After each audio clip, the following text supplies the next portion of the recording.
What's going on, YouTubers? Welcome to another video. So, it has been 5 years since I've received Queen Studios' Iron Spider-Man life-size bust. This was their first mass-produced life-size bust from Marvel, I believe, and maybe just all together. I swear, I can't remember exactly. I know they made like the Logan and Heath Ledger, and they were unlicensed, but I remember this Spider-Man being one of their absolute first busts they ever made. And I've held on to it for 5 years.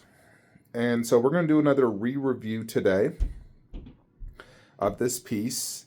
And as you guys know, I also have the Tom Holland Spider-Man bust, which we bought, I think that was like 7 or 8 months ago. I got that one. And there are some things I do prefer on this bust right here. So this one retailed, I believe it was like $1,200, if I remember correctly. I know in general it ranged anywhere from like $800 to $1,200. That was like the general range. I think I paid like $1,000 or something. I don't even remember who I bought this through. It could have been Spec Fiction. It could have been a Chinese reseller like Anton Wu or something. I can't remember, to be honest. It's been 5 years. Goodness. So yeah, I was very excited to get this bust because for me, Iron Spider-Man is the coolest Spider-Man costume. And Tom Holland, for me, is the best Spider-Man. And so my favorite costume, my favorite Spider-Man, I had to get it. I always wanted a life-size Spidey bust, and this fit the bill. And for me personally right now, I like having both a masked and unmasked version. Having the Tom Holland portrait and then having this one. So yeah, this bust also creates sort of a motion where it's kind of like twisted out of the base. It's not just a standing up straight bust, which is the typical bust. Queen tried to create some sort of like action, emotion with this somewhat pose, like he's in an action pose, sort of. Almost think of it like the same pose as that Iron Studios Spidey. In a way, it's kind of like that. So I wonder if they did take inspiration from that. Now, there is both pros and cons to this. Pro, obviously, it's creating motion and it's unique. It isn't just a standing up straight, lifeless bust. It's giving it life in a way. Con, because of the pose, it does, in essence, kind of block some detail. Like I can't see his chest that good from down low. Where that one, which is standing straight up, I can see it perfectly. For me personally, it's fine because I do own both. But this bust does display better up high due to that. Now, the face is fine down low, but the body is just a little bit hard to see down low. Now, right now I'm sitting down on a chair, so that's kind of the angle. But if I was to stand up, that is the angle. Generally in this room, I do sit down. So the base, it's a decent sub base. It has the Avengers Infinity War logo and a semi-okay design. A lot of blankness right there, and that is one reason I added that Spider-Man Far From Home like prop right there, because I just felt like it was too empty and it needed something. So all the other Queen Future busts, it doesn't have as much emptiness on the base, where this one, it definitely felt way too empty. This black part that's holding up the bust, I'm not a big fan of that. I think that should have been something different.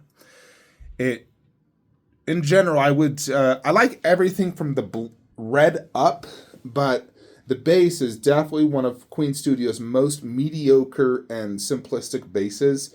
Too much empty space. It got a logo and an okay design, but overall, I'd give this base like a 4 out of 10. It's just definitely one of their weakest bases they've ever done.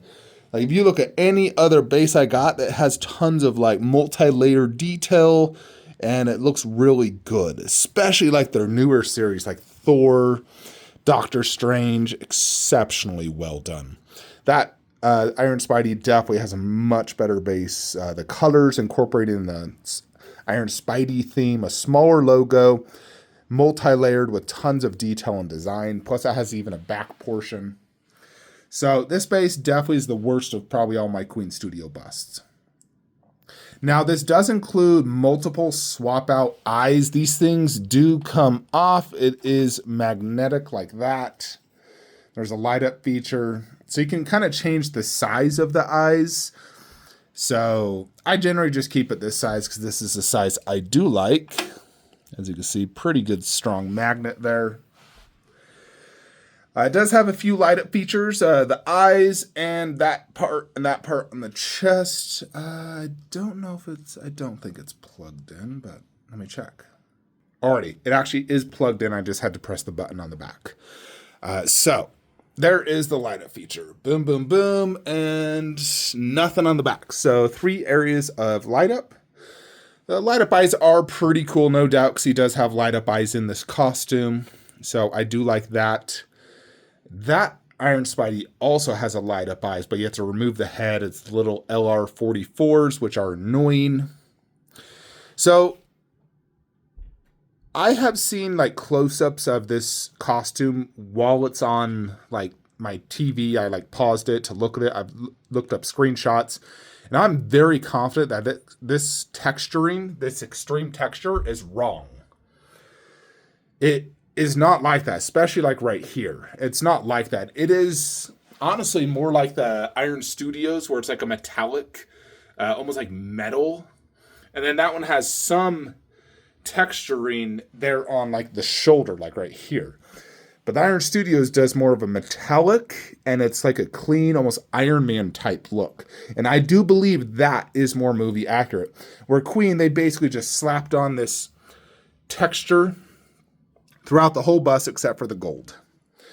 Other than that, it's extreme texture throughout. Now, it does look good, but I do believe it's wrong. And the bust over there also has the exact same texture. At least, yeah, as far as I'd have to get a little bit closer, but it does have this similar texture. And also, both of them do lack that metallic paint, which the Iron Spidey does have, the metallic look. Now, between this and the Tom Holland bust, I do prefer the red on this. The blue I prefer on the Tom Holland bust. But the red is a little bit more vibrant on this. But both reds are inaccurate. It should be more of the Iron Man red paint right there. Give it that coat. Get rid of this texture work. Make it look like an Iron Man suit because it's Iron Spider-Man. So I definitely think Queen overall did not do an accurate Iron Spidey. They overdid it on textures. They got the color off on both their busts. So if they're trying to make a perfect replica of Tom Holland, they definitely failed. Now, I'm not a super stickler for being 100% movie accurate, whatever. You guys know me, like, I'm just telling you as it is. Like, it is inaccurate. However, it is a great looking bust. I do like the texture. Provides a lot of detail. I do like this red. It looks really good. The blue also looks great. Very vibrant looking bust. It is slightly overscaled in my opinion, but maybe it isn't. I don't know. It's overscaled when you compare like you put this next to Black Panther. This looks way bigger. Although when I think about it, I think Black Panther is just underscaled and this is accurate. Because, I mean, it's a mask over a head. This feels like it would be accurate. When I look at the Tom Holland portrait, which seems about accurate size, if you were to have the Iron Spider suit, it'd probably be about this big. So there are recasts of this. I've seen it on eBay, so beware of that. It's probably honestly identical detail. You wouldn't even know. I think the biggest way you'd know is maybe lack of COA in a different box. But I don't remember the recast pricing, but I do see this go for anywhere from $1,200 to $2,000 in terms of like people trying to resell it. Is it worth that? Yeah, I think it's worth $1,200. I think it's worth what I paid.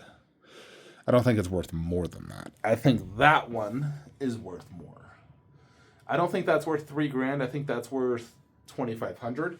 But if I did have to pick, I would choose the Tom Holland bust over this for sure.